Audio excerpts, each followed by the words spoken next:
నమస్కారం గురుగారు. కీర్తి గారు నమస్కారం అండి. గురుగారు, ఉగాది విశిష్టత ఏమిటి? విశ్వవసు నామ సంవత్సరం అంటే ఏమిటి తెలియజేయండి గురుగారు. మనకి ఉగాది అంటే ఏంటి? మనకు ఆ పేర్లోనే ఉంది యుగ ఆది. యుగం అంటే మనకి మిలియన్, ఒక సంవత్సరం స్టార్ట్ అవుతుంది. ఆది అంటే బిగినింగ్ అవుతుంది అనమాట. దీన్ని మనం ఇంగ్లీష్లో చెప్పుకుంటే న్యూ ఇయర్. ఓకే, మనకి డిసెంబర్ అయిపోయిన జనవరి ఎలా వస్తుందో మనకి తెలుగు సంవత్సరాల ప్రకారం, ఓకే, హిందూ క్యాలెండర్ ప్రకారం, మన సనాతన ధర్మం ప్రకారం కూడా న్యూ ఇయర్ స్టార్ట్ అయ్యేది ఇది మనకి ఉగాదితో స్టార్ట్ అవుతుంది. ఇది వచ్చేటప్పటికి చాలా బాగా ఆంధ్రాలో చేస్తారు, అంతకంటే ఇంకా బాగా కర్ణాటకలో ఇంకా బాగా చేస్తారు, చాలా బాగా ట్రెడిషనల్గా చేస్తారు. వీటితో కాకుండా తెలుగు వాళ్ళు కన్నడగాలతో కాకుండా ఇంకా కొన్ని పార్ట్స్లో కూడాను ఇదే పేరుతో మోరార్లెస్ చేస్తారు. ఇదేంటంటే మనకి చైత్ర మాసం ఎప్పుడైతే స్టార్ట్ అవుతుందో దానికి ముందు అమావాస్య అయిపోయిన తర్వాత పాడ్యం రోజు నుంచి మనకి ఎప్పుడైతే స్టార్ట్ అవుతుందో మనకి పూర్వకాలంలో దాదాపు శాతవాహనం అప్పుడు డిసైడ్ చేశారు, ఇక్కడ నుంచి ఉగాది ఇలా సెలబ్రేట్ చేసుకోవాలి, శాతవాహన అని చెప్పేసి అక్కడ నుంచి ఆ యుగం స్టార్ట్ అవుతుంది అన్నట్టు చెప్పారనమాట. ఇందులో మీరు ఈ ఉగాది యొక్క విశిష్టత న్యూ ఇయర్ స్టార్ట్ అవుతుంది. అయితే మనకి చాలా మహర్షులు గొప్ప సిస్టాన్ని పెట్టారండి. అందులో వచ్చేటప్పటికి ఆధ్యాత్మికంగా ఉండటము, రాశి ఫలాలు తెలుసుకోవటము, అలానే ఉగాది పచ్చడి చేయటము. ఓకే, ఎందుకంటే జీవితంలో మనకి మంచి చెడు కలిసి ఉంటాయి. సో మనం ఈ మంచి చెడుల్లో కూడా ఆనందంగా ఉండాలి, బ్లిస్ఫుల్గా ఉండాలి. మనం ఎంత స్ట్రాంగ్గా ఉండాలంటే ఆ కింద మంచి చెడులు మనకు టచ్ చేయకూడదు. సో అందుకని ఒక గుర్తుగా మనకి ఉగాది పచ్చడి చేస్తూ ఉంటారు. అయితే ఈ విశ్వవసునామ సంవత్సరం, ఇప్పుడు మనం రాబోయే సంవత్సరాన్ని శ్రీ విశ్వవసునామ సంవత్సరం అంటారు. సో ఈ సంవత్సరం యొక్క పేరును బట్టే ఆ సంవత్సరంలో ఉన్న లక్షణాలు కూడా ఉంటాయి. మీరు గనుక చూసారనుకోండి, లాస్ట్ ఇయర్ ఎలా ఉన్నారు, శ్రీ క్రోధి నామ సంవత్సరం. క్రోధి అంటే కోపం. మీరు గనుక బాగా గమనించారనుకోండి, మనకి చాలా రాజకీయ పార్టీలు ఓడిపోయి వెళ్ళిపోవటం అంటే ప్రజలు వాళ్ళ మీద కోపంతో ఉన్నారు. అలానే రాజకీయ నాయకులు కూడా ప్రజల మీద కక్ష కట్టినట్టు బిహేవ్ చేస్తూ ఉంటారు, అందుకనే కదా వాళ్ళు ఓడిపోయేది. అంతేకాకుండా మనం కనుక చూసుకున్నాం అనుకోండి, ప్రకృతి కూడాను చాలా చోట్ల మనకి తుఫాన్లు వచ్చినాయి, తర్వాత యుద్ధాలు చాలా ఎక్కువ మనకి జరిగినాయి. మనకి ఇంటర్నేషనల్గా చూసుకున్నా కానివ్వండి, అలానే కాలిఫోర్నియాలో అడవులు తగలబట్టడం కానివ్వండి, మనకి యుక్రెయిన్ వార్ కానివ్వండి, తర్వాత రష్యా, దాంతోపాటు మనకి హమాస్ టెర్రరిజం అని కానివ్వండి, ఇజ్రాయెల్ వార్లు కానివ్వండి, అలానే మనకి బంగ్లాదేశ్లో కూడా చూసాం, ఉన్న గవర్నమెంట్ పోయేసి కొత్త వాళ్ళు రావటము, అలానే అక్కడ హిందువులను చాలామందిని ఊచకోత వేయటము, ఇదంతా కోపం అండి. గమనించారా? ఈ సిరీస్ అవి ఎక్కడ ఆగలేదండి, లాస్ట్ వరకు కూడా జరిగిందండి. సో ఈవెన్ మనకి అగ్ని ప్రమాదాలు కూడా చాలా జరిగినాయి. అంటే ఏంటంటే నేచర్ మన మీద, మనుషుల నేచర్ మీద, ప్రభువులు పాలకుల మీద, పాలకులు ప్రభువుల మీద, ప్రజల్లో వాళ్ళకి చాలా ఒకళ్ళ మీద కోపం ఉండేది. ఇది అయిపోయిన తర్వాత సిచ్యువేషన్ మనకి మారుతూ ఉంటుందండి. మనకేంటంటే పూర్వకాలంలో ఇప్పుడు కూడా ఇంట్లో ఎవరైనా ఇద్దరు అరుచుకున్నా, లేదంటే పక్కన వాళ్ళు అరుచుకున్నా, పెద్ద మనుషులు వచ్చి సయోధ్య కుదురుస్తారు. మనం అంతా లెగిసి ముఖాలు చూసుకుంటూ ఉండాలి, ఎంతకాలం పోట్లాడుకుంటాం, ఇదన్నీ వదిలేసి మనం బాయి కలుద్దాం, లేదంటే మనం చుట్టాలము, మనంతా ఒక ఊరు వాళ్ళము, ఎందుకు కలుసుకోవటం అని ఒక సయోధ్యగా కుదిర్చి చక్కగా ప్రాబ్లమ్స్ ఏంటంటే వదిలేసి ఇంకా చాలా పెద్దగా ఉంది, చాలా గొప్ప అవకాశాలు ఉన్నాయి, ముందుకు పోండి, సర్దుకొని పోండి అని చెప్తూ ఉంటారు కదండి. ఆ సిచ్యువేషన్ విశ్వవసు నామ సంవత్సరం. సో విశ్వం అంటే యూనివర్స్ అండి, వసు అంటే సంపద, ఐశ్వర్యం. ఇంకా ఏం చెప్తారంటే వసు అంటే యంగ్ అమ్మాయి అనమాట, కన్య. ఇలా ఏ ప్రకారం అంటే నివాసం కూడా చెప్తారు. సో వసు అంటే నివాసం కూడాను. విశ్వం అంతా పెద్ద నివాసం మనలో ఉంటున్నాం. ఎందుకు చిన్న వాటి దగ్గర గొడవ పడతారు? ఈ విశ్వం అంతా మనతో ఉంది. ఈ విశ్వంలో చాలా గొప్ప గొప్ప శక్తులు మనకున్నాయి, సంపదలు మనకున్నాయి, ఆపర్చునిటీస్ మనకున్నాయి. వాటిని పక్కన పెట్టుకొని చక్కగా అందరం కలిసి మళ్ళీ ఒక బ్యూటిఫుల్ ప్రపంచానికి వెళ్ళిపోదాము. మనకి శ్రీ విశ్వవసునామ సంవత్సరం, దాని ముందు క్రోధినామ సంవత్సరం, ఇలా మనకి మన మహర్షులు గొప్ప సిస్టాన్ని పెట్టారండి. మనిషికి ఆయుష్ 120 సంవత్సరాలు. సో ఏమిటవుతుందంటే మనకి 60 సంవత్సరాలకు పేర్లు ఉంటాయండి. మనం ఎప్పుడైతే 60 సంవత్సరాలు కంప్లీట్ అయిన దానికి షష్ఠి పూర్తి అంటారు. సో మనకి ఆయుష్, మనకి జ్యోతిష శాస్త్రం ప్రకారం కలియుగంలో 120 సంవత్సరాలు. షష్ఠి పూర్తి ఎప్పుడైతే ఫస్ట్ 60 కాగానే మళ్ళీ రెండో సైకిల్ రిపీట్ అయిపోతుంది, అంతటితో ఆయుష్ అయిపోతుంది అనమాట. అయితే ఈ 60 సంవత్సరాలకి ఒక్కొక్క సంవత్సరానికి ఒక్కొక్క పేరు ఉంటుంది. ఈ పేర్లు ఎలా వచ్చాయి? సో మనకి ఏం చెప్తారంటే, నారద మహర్షికి 60 మంది పుత్ర సంతానం అంటారు. ఒక యుద్ధంలో వాళ్ళంతా చంపబడతారు. దాంతో నారద మహర్షికి పుత్రశోకం వచ్చేసి ఆయన ఎప్పుడు నారాయణ నారాయణ అని జపం జపిస్తూ ఉంటాడు కాబట్టి ఆయన నేను నీ నామాన్ని ఎంతగా జపించాను, నాకు ఈ పుత్రశోకం ఏంటి అని చెప్పేసి రోధిచ్చేస్తారనమాట. దానితో విష్ణుమూర్తి కరుణ చెంది సో అయ్యింది ఏదో అయిపోయింది. అయితే ఇదంతా మంచిగా జరిగింది. ఇక నుంచి నీ పుత్ర సంతానము ఈ కలియుగం ఉన్నంత వరకు ప్రతి సంవత్సరాన్ని ఒక్కొక్క కొడుకు వచ్చేసి రిప్రజెంటేషన్ చేస్తూ వాళ్ళు సృష్టి ఉన్నంత కాలము 60 సంవత్సరాలు ఒక్కొక్కరు ఒక్కొక్క తిరుగు వాళ్ళ పేరుతో చేస్తూ ఉంటారు. వాళ్ళు ఏ సంవత్సరానికైతే అధిపతిగా ఉంటారో ఆ సంవత్సరం వాళ్ళ యొక్క పేరుతో పిలుస్తారు. వాళ్ళ యొక్క ఆశయాలకు అనుగుణంగా కూడా ప్రకృతి అంతా నడుస్తూ ఉంటుంది అని చెప్పేసి వరం ఇచ్చి వెళ్ళిపోతారండి. అందుకని ఇప్పుడు మనం ఈ పిలుచుకొని 60 సంవత్సరాలకి ఒక్కొక్క దానికి ఒక్కొక్క పేరు ఉంటుంది. ఆ పేర్లు నథింగ్ బట్ నారద మహర్షి యొక్క సంతానానికి ఉన్న పేర్లండి. గురువు గారు, విశ్వవసు నామ సంవత్సరంలో కర్కాటక రాశి వారికి ఎలా ఉండబోతుంది తెలియజేయండి గురువు గారు. మనం కర్కాటక రాశి కనుక చూసుకుంటే నాకు వచ్చే ఫోన్ కాల్స్కి చాలా సంబంధం ఉందండి. 10 కాల్స్ వస్తే 2 కాల్స్ కంపల్సరీగా కర్కాటక రాశి నుంచి వస్తూ ఉంటాయి నాకు. అది కూడా రీజన్ మీకు చెప్తాను తర్వాత. ఇప్పుడు కర్కాటక రాశి కనుక శ్రీ విశ్వవసు నామ సంవత్సరం కనుక చూసుకుంటే ఎలా ఉండేది, లాస్ట్ ఇయర్తో కంపేర్ చేస్తే ఎలా ఉండబోతుందంటే, లాస్ట్ ఇయర్తో కంపేర్ చేస్తే ఈ సంవత్సరంలోకి చాలా బాగుంటుంది. ఒక మొక్కలో మొత్తం చెప్పేయచ్చు. అయితే ఎలా ఉండబోతుందో చూద్దాం.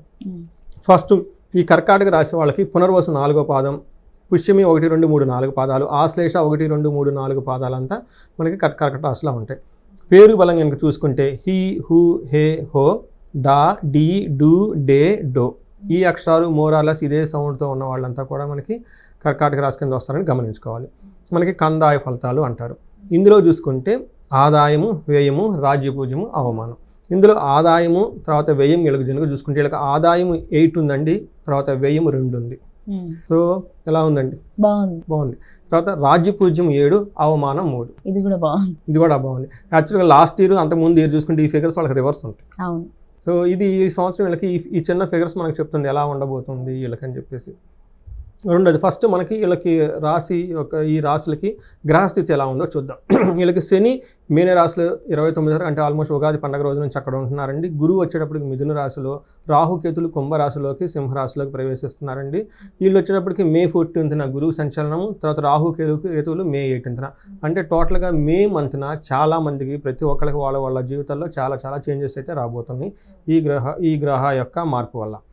మనం సూక్ష్మంగా మన మహర్షులు ఏం చెప్పారు, దీన్ని లఘు గోచారం, సూక్ష్మ గోచారం అంటారు. ఈ ప్రకారం కనుక చూసుకుంటే శని, గురు, రాహు, కేతువులు వీళ్ళకి కలిసి ఫస్ట్ ధర్మ ప్రాణ నాశనం. శని ఉండటం వల్ల ఏమవుతుందంటేనండి కొంచెము హెల్త్ కాంప్లికేషన్స్ వచ్చే అవకాశం ఎక్కువగా ఉంటుంది.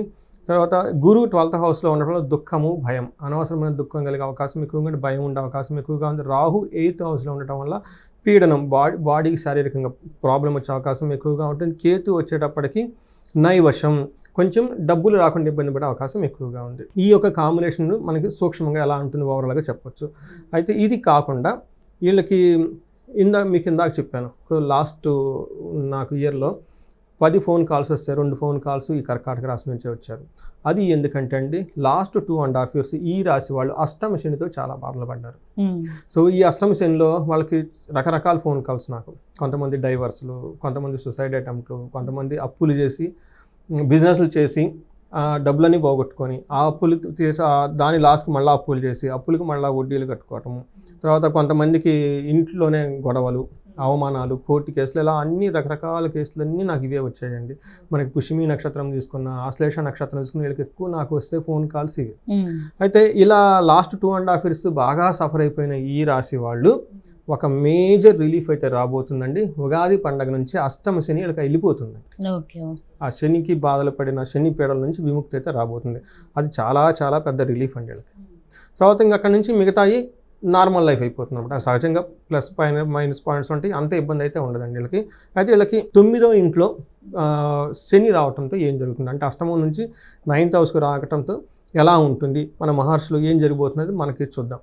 ఇందులో మనకి శని వీళ్ళకి 9th హౌస్లో ఉండడం వల్ల శోకం, రోగం, మహా దుఃఖం, క్వచిత్ ద్రవ్యం, క్వచిత్ సుఖం, ఓకే, స్వధారా సుతః క్లేశం నవమస్తే నవమస్తే శనిర్ భవేత్ అని మనకి సంస్కృతంలో చెప్తారు. దాని మీనింగ్ ఏంటంటే అండి వీళ్ళకి శోకమంతంగా ఉంటుంది, రోగం కూడా ఉంటుంది, కానీ ఇదేంటంటే మహా దుఃఖం కూడా ఉంటుంది. ఎప్పుడెప్పుడు ఉంటుంది, అప్పుడప్పుడు వచ్చి అప్పుడప్పుడు పోతూ ఉంటుంది.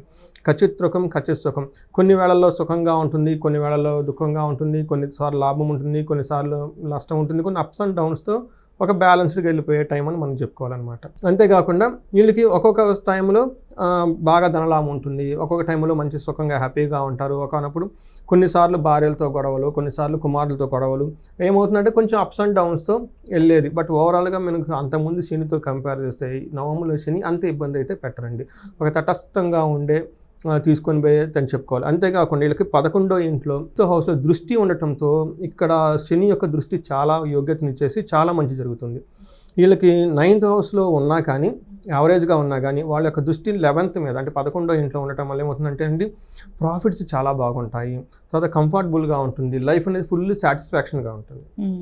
అంతేకాకుండా 6వ ఇంట్లో కనుక దృష్టి ఉండటం వల్ల ఇప్పటిదాకా వీళ్ళకి శత్రువులు బాధలు ఎవరైనా కనుక పడితే ఈ టైం దాటిన తర్వాత శత్రువులు వాళ్ళంతా వాళ్ళే వీళ్ళు చేయకుండా వెళ్ళిపోతారు. సో ఏమవుతుందంటే టైం బాగలేనప్పుడు అన్ని యోచనలు ఎత్తున పడతాయండి, టైం బాగున్నప్పుడు వాళ్ళంతా వాళ్ళు వెళ్ళిపోతారు. అందుకని మనం సహనంగా ఉండాలి. మనకి అదే చెప్తారు కదా, సహనం పరమో ధర్మ అంటారు అన్నమాట. మనము టెన్షన్ పడిపోకుండా ఉంటే లాస్ట్ 2.5 years ఎన్ని ఇబ్బందులు పడ్డారో ఏమీ లేకుండా అవంతా అవే వెళ్ళిపోతాయి టైంకి. అలానే డిస్ట్రక్షన్ ఆఫ్ ఎనిమీస్, వీళ్ళకి ఇప్పటిదాకా ఎవరైతే ఎనిమీలు శత్రువులు ఉన్నారో వాళ్ళంతా వాళ్ళే నశించి వెళ్ళిపోతారు, వీళ్ళు ఏం చేయని అవసరం లేదండి. ఆ తర్వాత సక్సెస్ మనీ ప్రకారం కూడా చాలా బాగుంటుంది. ఒక రకంగా శని మనకు చెప్పుకుంటే ఇప్పటిదాకా పడిన అష్టమ శని నుంచి వీళ్ళకి బయటకు రిలీఫ్ వచ్చేసి చక్కగా వెళ్తున్నారని మనం చెప్పుకోవాలి. తర్వాత గురువు వీళ్ళకి ఇప్పటిదాకా 11th హౌస్లో మే వరకు ఉండేసి 12th హౌస్కి వెళ్తున్నారండి. ఇలా ఉండటంతో ఏమవుతుందంటే వీళ్ళకి చాలా ప్రాఫిట్, అంటే మనకేం చెప్తారంటే ఒక్క ధనం కానీ విపరీతంగా ఖర్చు అవుతుంది తప్ప మిగతా విషయాలు చాలా బాగుంటుందని తెలుసుకోవాలి. ఏం చెప్తారంటే శుభమూలో వేచ్చయ ప్రాణి విక్రయ దోషణం. ఈ టైంలో గురువు వీళ్ళకి కర్కాటక రాశి వాళ్ళు పెద్దగా డబ్బులు ఖర్చు పనులు ఎక్కువ చేస్తూ ఉంటారు. అంటే ఏంటి, పెళ్ళి అంటే పెళ్ళికి చాలా డబ్బులు ఖర్చు పెట్టాలి, లేదంటే ఇల్లు కొనుక్కుంటాం, దానికి సంబంధించిన విషయాలు ఎక్కువగా, అంటే అప్పటిదాకా వాళ్ళు దాచుకున్న ధనం అంతా ఒకేసారి ఖర్చు పెట్టేస్తారు. అది కొన్నిసార్లు ఏమవుతుందంటే వీళ్ళకి బాగా యూజ్ అయ్యే ఐటమ్ని కూడా అమ్మేస్తారు. అంటే ఒక ప్లేస్ అమ్మేసి ఒక ఇల్లు కట్టడము, లేదంటే అప్పటిదాకా నగలేమని ఉంటే బ్యాంకులో అవి పెట్టేసి ఇవి తీసుకోవటము, ఇలా ఏదో ఒక వస్తువుని అమ్మేసి పెద్ద పెద్ద పనులకి శుభకార్యాలు ఎక్కువ చేస్తారు. అంతేకాకుండా స్థాన భ్రష్టం దారిద్ర్యం, వీళ్ళు కొన్నిసార్లు ఉన్న ప్లేస్ నుంచి ప్రమోషన్ రావటం కానివ్వండి, కొంచెం ఇబ్బంది పడే అవకాశం ఎక్కువగా ఉంటుంది. అంతేకాకుండా మనకి ఏం చెప్తారంటే టయానికి డబ్బు కూడా అందదు, అంతే కదండి. పెద్ద పెద్ద పనులు చేయాలనుకున్నప్పుడు ఈ డబ్బు అంద కదండి, ఇది కూడాను ఒక పార్ట్గా అందులో ఉంటుంది.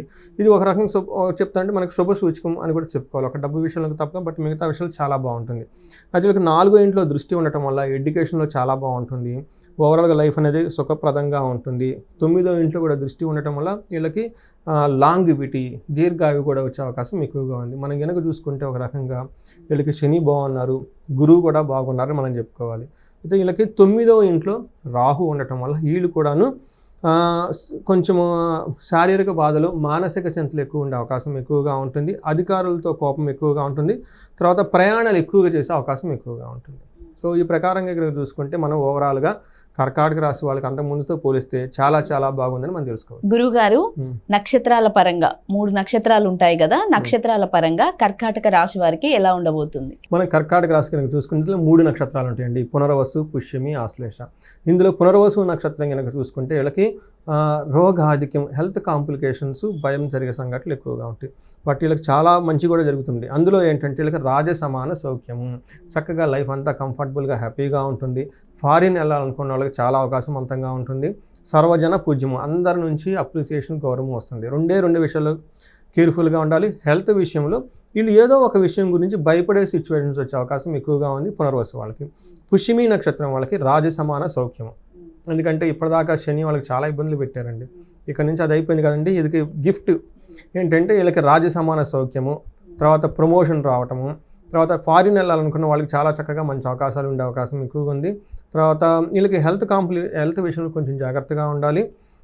ధన నష్టము, తర్వాత మరణ తుల్యము, అంటే మరణం లాంటి సిచ్యువేషన్స్ వచ్చే అవకాశం కూడా ఎక్కువగా ఉంటుంది. ఇది కేతు వల్ల కొంచెం జాగ్రత్తగా ఉండాలి. అయితే ఆశ్లేష నక్షత్రం వాళ్ళకి రాజ సమాన సౌఖ్యం ఉంటుంది. పరవాసం, ఫారిన్ వెళ్ళాలనుకున్న వాళ్ళకి చాలా బాగుంటుంది. హెల్త్ విషయంలో కొంచెం కేర్ఫుల్గా ఉండాలి. తర్వాత ధన నష్టం జరిగే అవకాశం ఎక్కువగా ఉంటుంది. వీళ్ళకి పట్టాభిషేకము, వీళ్ళకి జూలై తర్వాత ఈ ఆశ్లేష నక్షత్రం వాళ్ళకి ఖచ్చితంగా ప్రమోషన్స్ వచ్చే అవకాశం చాలా చాలా ఎక్కువ ఉంది. ఎవరైతే ప్రయత్నం చేస్తూ ఉంటే ఆ ప్రయత్నం గట్టిగా చేస్తే జూలై తర్వాత వీళ్ళకి చాలా ప్రమోషన్స్ వచ్చే అవకాశం ఎక్కువగా ఉంది. ఓకే గురువు గారు, వీళ్ళకి ఇబ్బందులు ఉన్న వాళ్ళు, ఈ కర్కాటక రాశి వాళ్ళు చేయాల్సిన పరిహారం తెలియజేయండి. మనం పరిహారాలు కనుక చూసుకుంటారండి, ఎక్కువగా పరిహారం చేయాల్సింది గురువుకి సంబంధించి. ఎందుకంటే గురువు ధనం విపరీతంగా ఖర్చు పెడుతూ ఉంటారు కాబట్టి గురువారం చాలా ఎక్కువగా నిష్ఠతో ఉండటము, తర్వాత శనగలు దానం చేయటము, లేకపోతే పులిహార ఇలాంటివి మనకి దానం చేయటం, ఇవి ఎక్కువ చేస్తుంటే గురువు నుంచి చాలా బాగుంటుంది. వీళ్ళకి 8th హౌస్లో రాహు ఉండటం వల్ల శారీరక రోగానికి సంబంధించిన ప్రాబ్లమ్స్ ఎక్కువ ఉండే అవకాశం ఎక్కువగా ఉంది. కాబట్టి వీళ్ళకి ఓం ధూమ్ దుర్గాయ నమః ఈ మంత్రాన్ని జపించుకుంటూ దుర్గా సప్తస్లోకి చేస్తూ, ఇంకా వీళ్ళు మనకి విజయవాడ కనకదుర్గం కనుక విజిట్ చేస్తుంటే చాలా బాగుంటుంది. ఈ రాశి వాళ్ళు ఓవరాల్గా కనుక మనకి శ్రీశైలంలో మనకి స్పర్శ దర్శనం అని ఉంటుంది, అది చేసుకొని ఆ తర్వాత మనకి చండీ హోమం కూడా చేస్తారు. ఈ 2 కనుక కాంబినేషన్ కనుక చేయించుకోగలిగితే ఈ సంవత్సరం వీళ్ళకి చాలా బాగుంటుందండి. ఓకే గురువు గారు. ఇంత కాకుండా వీళ్ళకి మనం ఎక్కువగా మరణ తుల్యం లాంటి సిచ్యువేషన్స్ వచ్చే అవకాశం ఎక్కువగా ఉంది. కాబట్టి వీళ్ళు అమృత మృత్యుంజయ పాశుపత హోమం చేయించుకున్నా, లేదంటే మన్యు పాశుపత హోమం చేయించుకున్నా కానీ కనపడని దుష్టపీడలు, యక్షప్రీడలు ఇలాంటివి ఏమైనా ఉన్నా కానీ చక్కగా పటాపంచలేకపోయేసి వీళ్ళకి ఆటంకాలు లేకుండా లైఫ్ అంతా బాగుంటుందండి. ఓకే గురువు గారు. కర్కాటక రాశి వారి గురించి చాలా చక్కగా వివరించారు. వాళ్ళు చేయాల్సిన పరిహారాలు మాకు తెలియజేసినందుకు ధన్యవాదాలు గురువు గారు. ధన్యవాదాలండి.